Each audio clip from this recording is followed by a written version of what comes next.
She put a pot on she hair and gone. Them a the first one out on the dam. Basket on she head, bucket in each hand. Hold up on she frock, I wanna she grandson. To the market, them a go. For the morning, the day is dawning. For cockcrow to give the villagers a warning. Rise and shine, the birds them a sing. All animal take turn as them join in the waking. Cockcrow, dagaba, donkey, bray, horse, and they even duck a quack. Cockcrow, dagaba, donkey, bray, horse, and they even duck a quack. Come and hear this sweet story that tell the people about life in the country. All day a back down, me now a come home. Inaga, jackass yard for fetch a load. Hawkley Cheyenne, bag over shoulder, running by his side, a Rexy and Rover. From the farm, them a come. Sun a go down but up the river. Some washing clothes, some folks are bathing at the water.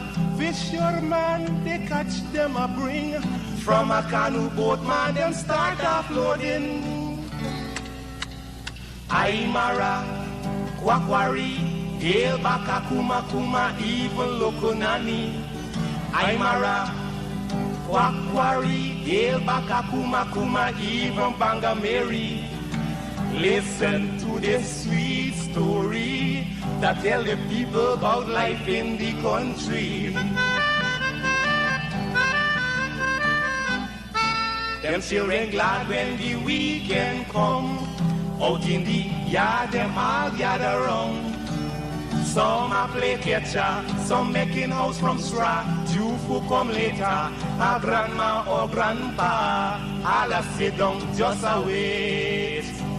Moonlight so bright, it's just the right time to listen story or to say a little nursery rhyme. Grandpa voice a echo in the night as he tell the tale, some picnic are there with fright. Oh, Ligan, Mungeza, Massa Kurma, Bura, Nancy, even Watamuma. Oh, Ligan, Mungeza, Massa Kurma, Bura, Nancy, even Watamuma.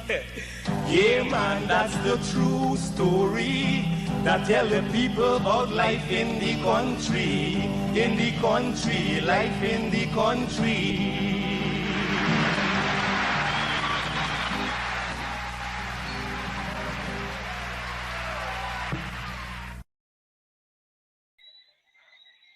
Yes, good night, ladies and gentlemen. Welcome to the Figueira Show on 107.1 FM on Benchcop Radio.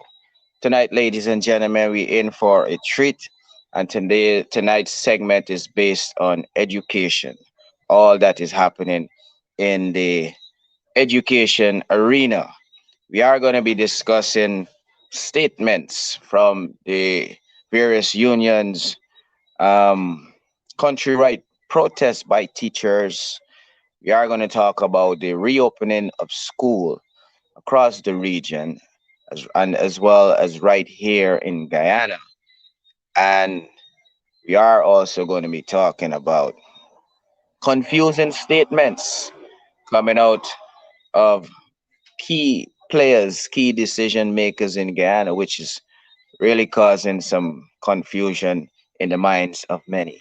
So, ladies and gentlemen, please share the live. You're on to 107.1 Benchcop Radio with the Figueira Show. Thank you for joining. Thank you for sharing. Please share the live. Knowledge is power. The more we are informed, the better decisions we can make. So please share the live. Invite a friend to come on and be a part of the conversation. We are going to be inviting a very passionate young lady who has been representing teachers for a number of years. She's also a member of parliament and a very visible and active union rights leader here in Guyana. So please share the live so that you can be a part of the conversation, so that we can have a very interesting conversation which you hear on the Figueira Show on 107.1 Bench Cop Radio. So please share the live. Knowledge is power. The more we are informed, the better we are able to make decisions. So we are going to be talking about countrywide protests.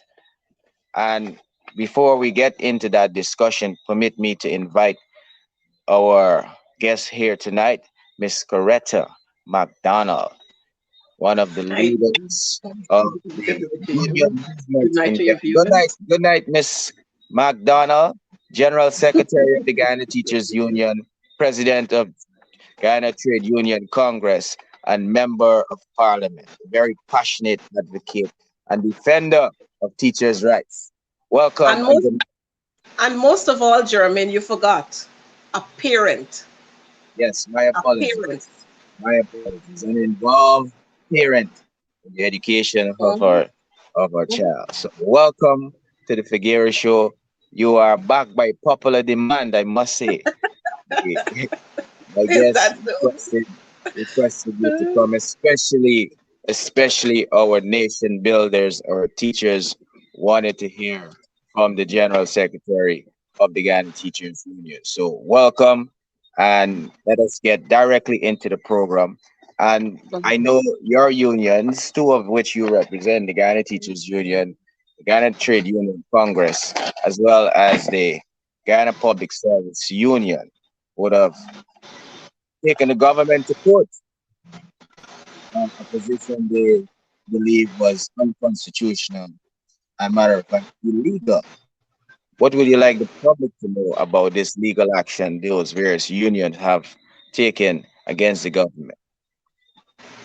Jermaine, if we look at what is happening in our country and let me keep it close around the Caribbean, we have a series of activities that are happening. But the main thing here is COVID. And COVID is not unique to Guyana, but COVID is affecting every one of us. We have seen many governments trying to implement mandatory vaccine across their countries on citizens. While some have sought to do that, I don't think in their state they're saying without the mandatory vaccines, without the vaccines, you can't access other services. But we have done that in Guyana. We saw in St. Vincent what transpired there. We saw the same thing happening in Barbados, right next to us. But you know what? While the prime minister in Barbados is not one of my favorite person, I must compliment her because when her people made noise, she stopped and she went out there to talk with them. But in Guyana, this illegal regime, they don't want to listen to any talks. They don't want to have consultation with anybody. They just feel that they can do whatever they want to do because they're a pack of unruly horses. So they can do what they want to do. And in doing that, it is creating much more hardship for our citizens. Our citizens have been denied access to all the other services you can think about as long as they don't have that blue book. And that in itself is a form of direct punishment for citizens across this country. And if we look at what is happening, it has moved from direct punishment to citizens across the country to direct punishment for certain citizens in different areas. And we've seen that very plain. We've seen in Region 10 the blatant discrimination against our nurses in Region 10. While in other regions, and this is Region 10, 7, and Georgetown, but in other regions, it's business as usual. We have not heard anybody saying to the cane harvesters, you have to take the vaccines or you can't go to the fields. We've not heard that yet. But we are seeing in every sector, the police, they have been told, if you don't take the vaccines, you can't come to work. In the Guyana Defense Force, we have seen, we have heard, and this is authentic information where ranks have been pulled from courses And they have been threatened that if you don't take the vaccines, you're not going to be promoted. You can't go on courses. And so that force there is a form of intimidation, and it has allowed some people to weaken and go out there to take the vaccines. And so what the Guyana Trades Union Congress, in collaboration with our partner, the Guyana Public Service, have sought to do, is to have the law interpret for us this whole thing about mandatory vaccines. Because what is happening here, it's against international laws. And we are saying that we're asking the judge, the chief judge, or the chief justice, to squash this act that says every citizen to be vaccinated, or you can't attend your place of work, you can't have access to other services. We have also said in that document that this whole thing is a way of stymieing people and causing them not to be able to move from one point to another to another. And we're asking the judge to squash that and allow people their freedom. More than that, we've said, if the employers are seeking to have a test done, then they should be the ones paying for it. And so that's simply what that document, that matter that we filed in court, that's simply what it's saying in a nutshell. Our people need to be free. Our people must decide whether they want to have a vaccine or they don't want to have a vaccine. While we understand that this whole issue of COVID, it's serious, and on the same hand, we are saying we're not against vaccinations. We are saying we are against forced vaccinations. We are against you limiting us to one place, and that's your home if you don't have the vaccines or if you don't do the test. That's where they're limiting you, to your home or the marketplace, because you can't go and do other business. And this here is dictatorship in its fullest, and we will not allow that.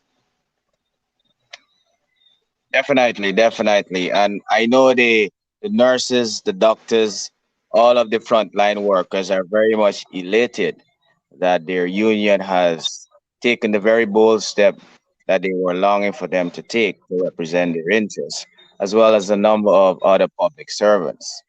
I know if they came for the nurses, they came for other public servants, and they would have denied many access to government services, taxpayers to government services that they are paying. And apparently, they were coming for the teachers, and the union preempted them and staged nationwide protest action from yesterday to today, and one is planned for tomorrow. Region 10 was a part of the protest action. Could you give a little more clarity to the listening audience? Why is it that the Guyana Teachers Union, the most feared union in the country, have made a very clear position where they stand with respect to protecting the rights of their members? Could you give a clarity why the union would have decided to stage very early before the government come for us and stage these nationwide protest action? Jermaine, what has happened yesterday, today, and will continue tomorrow, and we'll see what happens come next week. It's a process that would have been started. And it's not only about the mandatory vaccines, because even while teachers don't know as yet what their status is going to be when we return to school on Monday, we have just been hearing in the grapevine and on those random crazy press conferences that were hosted that teachers will have to be vaccinated before getting into the classroom. I heard the graduate from IFLAT University talking about those who have not taken the vaccine they are more dangerous or something like that to the society, to people who take the vaccine, all kinds of craziness. And you'll expect that from a graduate of IFLOT University. You'll expect that. So we shouldn't get alarmed about that. But the thing is, the GTU, we have several concerns. And like you would know, and your listening audience would know, the GTU over the years, way before my time, has always been a union to represent its members, regardless of which administration is at the helm. And we will not stop at this time. And so we have on the table a whole lot of benefits that are outstanding with regards to an agreement that we have signed with the government of Guyana. And let me repeat that, with the government of Guyana. So regardless of who was sitting then and who is sitting now, we have signed an agreement with the government of Guyana. So if there's a change in administration, the next administration ought to follow up with what has happened, what has been signed, and they are obligated to honor those conditions. We have not seen that happening. As a matter of fact, we've been talking about this for some time now, and all you can get from the permanent secretary and the minister is that they don't control the finances. Ministry of Finance controls finances, and Ministry of Finance isn't ready. And this is to deal with the nation's molders, you know. The nation's molders. Billion of Finance is not ready to deal with them. But the Ministry of Finance was ready and willing to dole out $3.2 billion. And mind you, we're not against the little top up that parents collected. We're not against it. But just the same way you have found monies for that project, why is it that you can't find monies to pay the teachers? We saw the sugar workers. And I mean, these are all workers, and as a trade unionist, I represent workers. But when it's not right, you have to say it. We have seen the sugar workers coming out in protest on 2 occasions, and they got monies, millions of dollars. At one point, we saw them getting $200 million. We saw the GPL workers coming out on strike in Main Street. Their obligations were fulfilled. Teachers' business were way before then, but nobody finding time to do that. And it is these very teachers who we would have used to teach our grade 6 pupils and prepare them for the grade 6 exams. The same teachers were used to prepare the students for the CAPE and CSEC. The same teachers were used to distribute the $19,000. The same teachers are being used right now to facilitate the vaccination project process. But you can't find time to make representation for them so that they can get what is due to them. And we're talking here increases from 2019 to present. You're not finding time to do that. We have teachers who would have graduated from CPC. Their statuses have not been regularized. Teachers have graduated from university. Their statuses have not been regularized. And all of these have financial attachments to them. Nobody is looking into the welfare for teachers. And so the GTU, we have decided that it's all a big package that we're having, a balloon that is blowing up. And we don't want this balloon to blow. So we have decided to allow our voices to be heard. Hence the reason for this continued actions that you're now seeing. As a matter of fact, in July, we started that picketing exercise when our General Council decided we must put a halt to General Council, suspend the agenda. Let's go in front of the Ministry of Education to voice our concerns, and then we will return to General Council meeting. So this is a continuation of what is happening here. I must say, Jermaine, before I go any further, I have to compliment our teachers. Our teachers are under a lot of pressure. Lots and lots of fear would have been driven into them by quite a few of the education officers, because this is the message that was sent to those education officers. But in spite of the fear and the threats that were issued, our teachers have come out there to voice their displeasure. And so kudos to our teachers from Regions 10, Regions 6, Regions 5. I noticed our teachers in Region 9, they have done their thing today. We had teachers in Regions 4, teachers in Georgetown. Our teachers in Regions 1, 7, and 8, they're going to be kicking in tomorrow. But kudos to our teachers, and I want to use the opportunity at this time to ask our parents to join with our teachers, and let's hold hand and shout against this mandatory vaccines. That's one. And two, this full-blown reopening of schools in light of all of these numbers with regards to the COVID cases that we've seen recently. As a matter of fact, we have seen the minister yesterday, we saw the Minister of Health, the installed Minister of Health, admitting that we are now going through the third wave of this COVID virus, the Delta variant we have here. He also admitted that this is the most deadly of the waves that we have seen.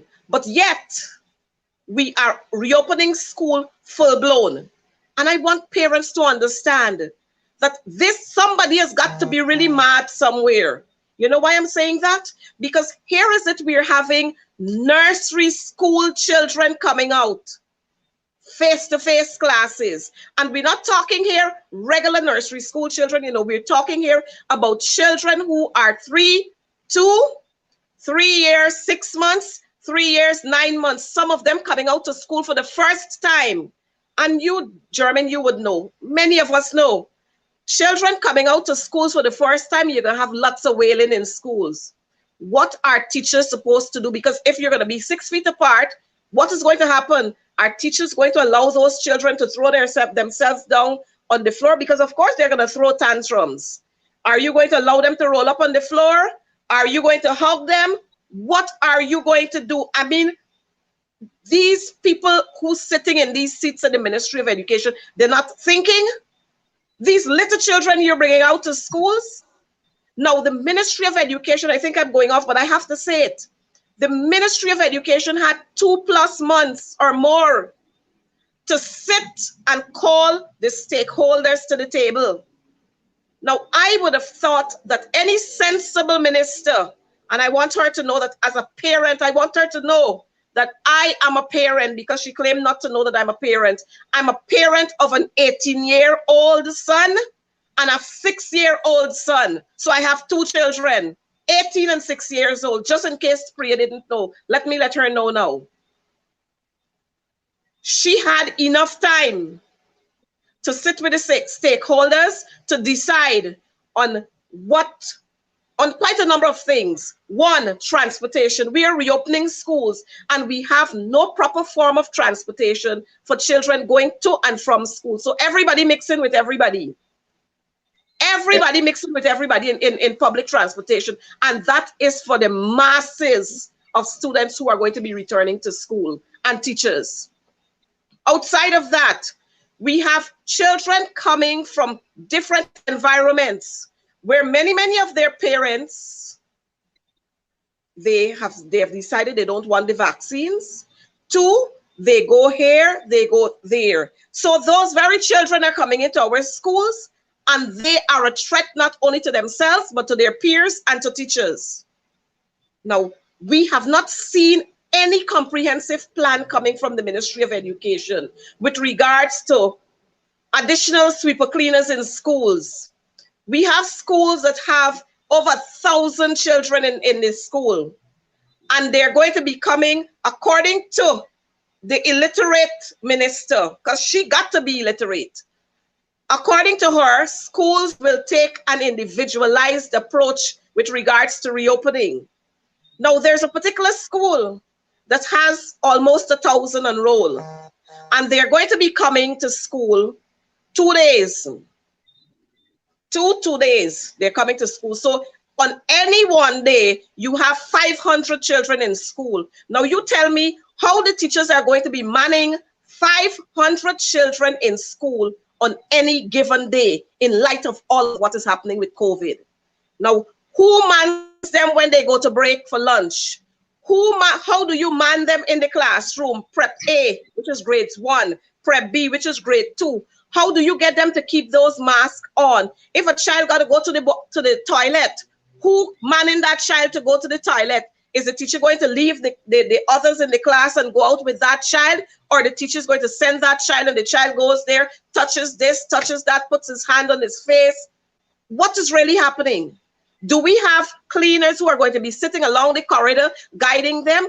What systems? No proper plan in place. Now, you know what she's going to say? Well, I would have left that to the head teachers, to the administrators of the school. And God forbids something happens to somebody, child, the ministry is going to pull themselves out. They're not going to take any responsibility. And so I'm saying all of this to say to our parents, we have the power in our hands to decide whether our children go to school face-to-face or we return to virtual classes until we can monitor what is happening with those numbers that are skyrocketing. And I don't need to go far, you know. Trinidad, Jamaica, Bermuda. Just this afternoon, I was talking to some of my colleagues in Bermuda and Belize, Grenada, even though I noticed Priya putting up foolishness there to say, look, Apnu lying. I don't know why this woman is so deceitful. I just don't know why she's so deceitful. And she feels that she can talk her way and persuade people to believe her. But I'm happy that we are sensible parents and we are literate parents. So we understand when she do the foolishness. So correct it right here in the region. All of these Caribbean states, they are having classes virtually. Some of them have postponed the reopening of schools from September 6th to a later date so that they can monitor what is happening in their islands. Grenada, for example, they have seen a surge of 300 cases. And that has not been it for the longest while. But they got a surge of 300. And you know what they did? They said, we are going to hold. We are going to hold. Dominica, they have done the same thing. They are going to hold. They don't have 600 plus deaths like us, you know. And they are putting a hold on their reopening of schools. Others are monitoring what is happening by doing face-to-face and monitoring what is happening before they eventually decide to go out to have face-to-face classes. They're doing virtual. But in Guyana, we special. But I can say for me, I can speak for me in my house. My child isn't going to school. He's not going to school. And I'm hoping that parents' eyes are going to be opened and parents' ears are going to be opened. Because I know the minister would talk, she would go on a press conference again and rant about Coretta McDonald, but that's okay. The minister's children. Like him, man. Is your friend. Yes, the minister's children will not be exposed to face-to-face classes because I know that at Mays, they're reopening virtually. But you know what she's gonna say? Oh, that is the individualized approach. And she didn't tell people to open face-to-face. But it's nonsense. If we are going to reopen schools, then we must have a clear path with regards to how schools are going to be reopened. We must look at what is happening with COVID before we decide about opening schools face-to-face. But it seems as if the teachers in Guyana and the children in Guyana, they are immune to COVID. So we can open and let them come face-to-face. Who gets sick, sick. Who is sick, badly wounded, whatever. But I love my child. I went through a lot of struggle. I know what it is as a mother to give birth, to feel labor pain. So I ain't gonna be putting my child through foolishness. Thank you very much, Coretta. I mean, it's quite evident that the minister and our staff apparently don't have a very well put together plan. But they could look right in the region as you would have indicated. I mean, September the 6th, most Caribbean countries like Trinidad, Grenada, Jamaica, they are opening school on the virtual platform. St. Lucia, September 13th, virtual platform. Barbados, September 20th, virtual platform. Antigua and Dominica would have postponed the reopening of school. So here we have the minister saying that the Delta variant is the most contagious in the country and it affects mostly the younger population, the school Mhm. age children, but Yep. yet still the minister is saying that she would like the school to reopen. And she gave a very interesting figure, which I would really like you, as the General Secretary of the Guyana Teachers Union, to comment on, where she said on a press conference that 50% of our teachers are vaccinated. I don't know where that minister got that information from, but could you shed some light on this 50% vaccination of the nation builders? Is that true? I really like to know. I don't know where the minister gets her information from sometimes, but I can say to the minister, put those figures out there for us. Just put them out there and let us see that. Put it out there because I remember quite recently she was putting up some figures and she was talking about New Amsterdam Secondary, 100% fully vaxxed. I'm just going to use some of these schools. BEI, fully vaxxed, 100%. And the head teachers for those schools were saying, not true, not true, not my school. Many schools I saw her putting up 100% fully vaxxed. Some nursery schools where we got 3 teachers at the nursery school. Some nursery schools where we got 5 teachers at the nursery school. And that was a big thing. I 100%. mean, I don't have a problem with teachers who have been vaccinated and teachers who are not vaccinated. And this is the kind of war that the ministry is trying to create between colleagues. They are trying to use the divide and rule tactics. So they are placing the colleagues who have been vaccinated against those who have not been vaccinated to create a wedge between them. But I've been saying to our teachers, and I know that our teachers are sensible. And so they're not buying into that because many of our teachers have said they've already made their statements clear. If on Monday the 6th, when they have to turn out there for face-to-face classes, and their colleagues are locked out because they are not vaccinated, they will join their colleagues and all of them will stay out. But coming back to this 50% thing, I would be happy to have that kind of information published. I want to see the documentation. Don't talk. Put the facts out there and let's see it.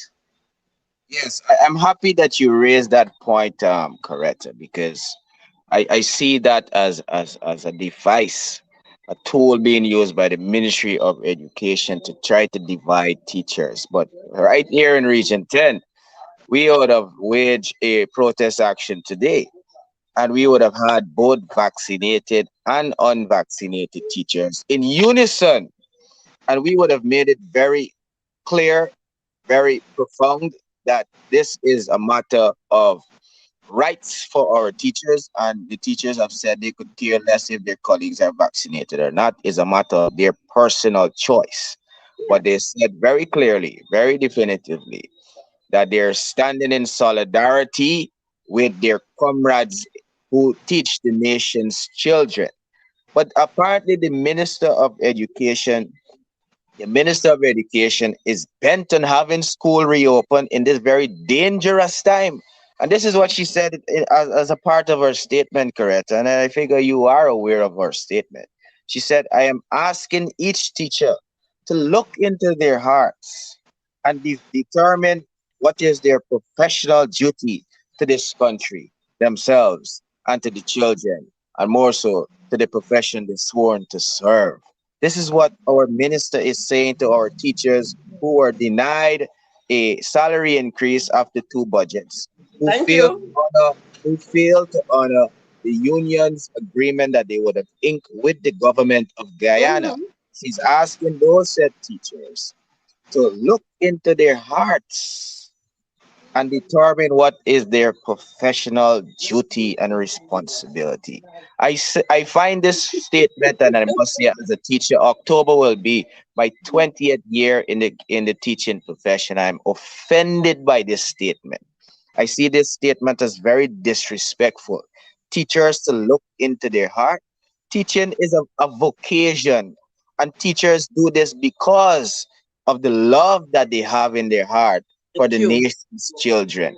Teachers have been using their own electronic devices, their own data to teach the nation's children and going beyond the call of duty for this meager salary that the coalition would have significantly Mhm. increased during their 5 year in office. But this minister is asking teachers to look into their heart. Teachers should be appalled by this statement. It's disrespectful, Coretta. Jermaine, this girl is a joke. Because I can say to you and I can say to anyone that teachers are motivated by the love they have for the Guyanese children. We're not Yes, motivated by the meager sums that we get. If that was our motivation, the money, you know what would have been happening? Many of our teachers would have been out of this country. Many of yes. our teachers would have been in the private schools. But our teachers are motivated because of their love for the Guyanese children. And if we were to recap and take a walk down memory lane. When COVID came upon us, look at what many teachers did. Teachers put their lives at risk and they went out there to distribute worksheets, to collect worksheets, to share food stuff that they had in schools to give out little hampers to children. These very teachers use their data and share their password with with children living in their streets so that they can attend classes at various times. Teachers gave monies to children, put data in children's gadgets, in their phones and other gadgets, so that they can come to class, so that they can be part of their classes. So I don't know what craziness Priya talking about now. You know, she is like one of the former CEOs that we had. One of her thing who would just wake up in the morning with a wild dream and then they come to act it out. Priya talking about teachers must look into their hearts. What Priya does be looking into? What she's be looking into? What is Well, she looking into when she stood up there as minister to say that teachers are lazy? She was the person who said to teachers, if you don't like the salary that you're getting, find another leave the job. job. Disrespectful. She was the person who said not too long ago that she find teachers are there and they don't want to teach. And if they don't want to teach, they can so indicate to her so that she can put them into other sectors. You remember that? That was just before school closed last school year. And now she's telling teachers to look into their hearts. When teachers have been looking further than their hearts, when teachers have been looking further than their hearts, into their hearts, through their lungs and everything, Priya got to be crazy. She got to be crazy. And I think is that same spliff that she had in Parliament that she probably went and smoked. That's what she's tripping right now. I feel that's what she's tripping right now. Priya want you to look into your heart Mm. and, and exercise your professional duty. It's insulting, is derogatory, and teachers are offended by that statement. I am offended by that statement because teachers go beyond the call of duty. I can testify right here and now of a teacher at the from the 1 mile primary school who goes beyond, and many of them I can name, but this one's particular comes to mind. Teacher Juke, Miss Juke, she actually housed students in her house because those students come from poor families, single parent families. She housed them in her own house to teach them so that they can be close to her to finish the syllabus using her own Wi-Fi and her data so that she could educate the nation's children, living in her house for more than a month, providing breakfast, lunch, and dinner for them, teaching them beyond the call of duty. And Priya has the audacity to tell Yeah. people to look into their hearts. What nonsense is she talking about? She apparently German. She still feels, maybe she still feels that she's on the grounds of American soil, you know, the ambassador's residence. Maybe she still think that she's there. Maybe she still think that she's there after all those years. She's still thinking that she's on those grounds. Well, what the union has made very clear, very pellucid, and very firm in their statement that if one of their members, just one, Hmm. just one teacher is locked out, then they will feel the wrath and the power of the Guyana Teachers Union.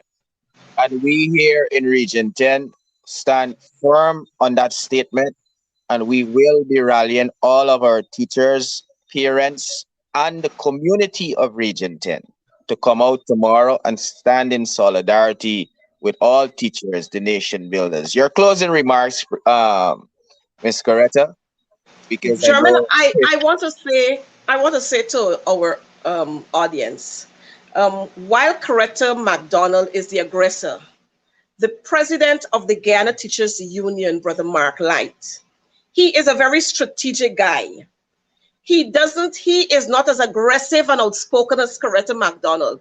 But I can tell you, whenever he decides to make a statement, it is a statement.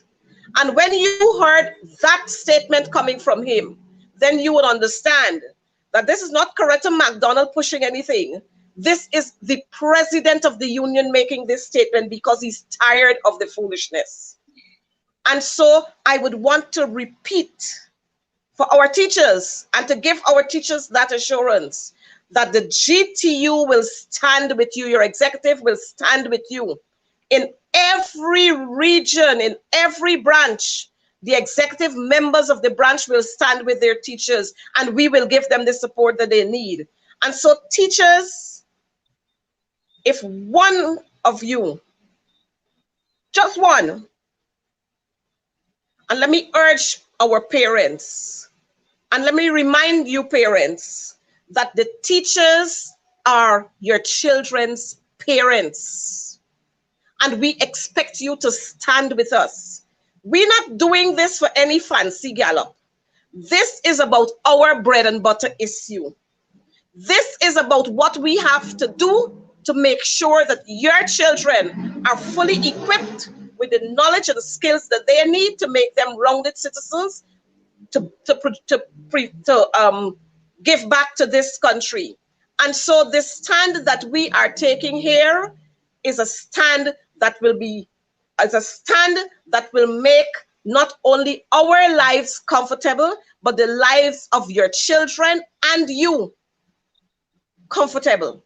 And so I want to encourage all of us to look out for each other. Let's lock arms together and go out there in unity, because in unity there is strength.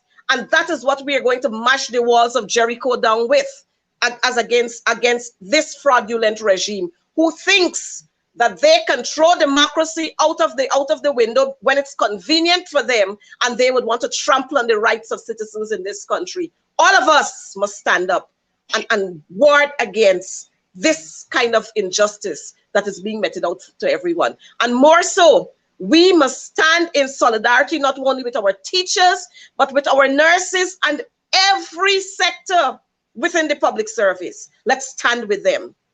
Together we stand, divided we fall. And we can only accomplish if all of us lock arms and make that sacrifice to stand. Just remember, folks, COVID is real. Don't bother with Barry Jagdeo, who said COVID wasn't real. COVID was real. That's why our numbers are going up every day. Remember to wear your mask and wear them correctly, sanitize as often as possible, and demand that if you are in the workplace, that the conditions are right, that they have running water, they have hand sanitizers, they got sinks, they got tissues for you to wipe your hands, and that you are not in crowded spaces. More so, remember that the aim of this illegal regime is to put you against your colleague, and then we must have none of that. Thank you very much for that passionate ending, Miss Coretta McDonald, General Secretary of the Guyana Teachers Union, President of GTUC, and Member of Parliament. Thank you very much for coming on the Figueira Show right here on 107.1. Rest assured, Coretta, rest assured that Region 10, if no other region, stands in firm and complete solidarity to the letter of the Guyana Teachers Union statement. Rest assured, Region 10 will bring it. If the lock Thank one you. way out, we shutting it Thank you. down. We Thank you. shutting it down. So all teachers, all of our nation builders, now is the time to lock arms, form Yeah. a fist, and stand in solidarity of all teachers who contribute from their hearts to building this nation in the classrooms and out of the classrooms. Thank you Mhm. very much, Mr. Retta McDonough. Thank you, listeners, for joining us right here on 107.1 FM on Benchcop Radio. Straight Up is next. Please join Straight Up and be a part of the conversation. Knowledge is power. Let us share. Teachers, we stand in solidarity with you, and we are going to bring it come tomorrow. Wear your mask. COVID, as correctly would have indicated, is real, and we want all teachers to stand prepared and resolute. We call on all parents as well, the community, especially right here in Region 10, to come out and lend support to this worthy cause. Thank you very much and good night. Thank you very much, Greta. Guyana, and on this auspicious day, the managers and staff of 107.1 FM would like to extend to all Amerindians a happy Amerindian Heritage Month 2021. Amerindians reflect the lifestyle, beliefs, and way of life of people who are born in an Amerindian village. We here at 107.1 FM are part of the process of preserving the Amerindian heritage and to be the source of reference. Happy Amerindian Heritage Month 2021, Guyana.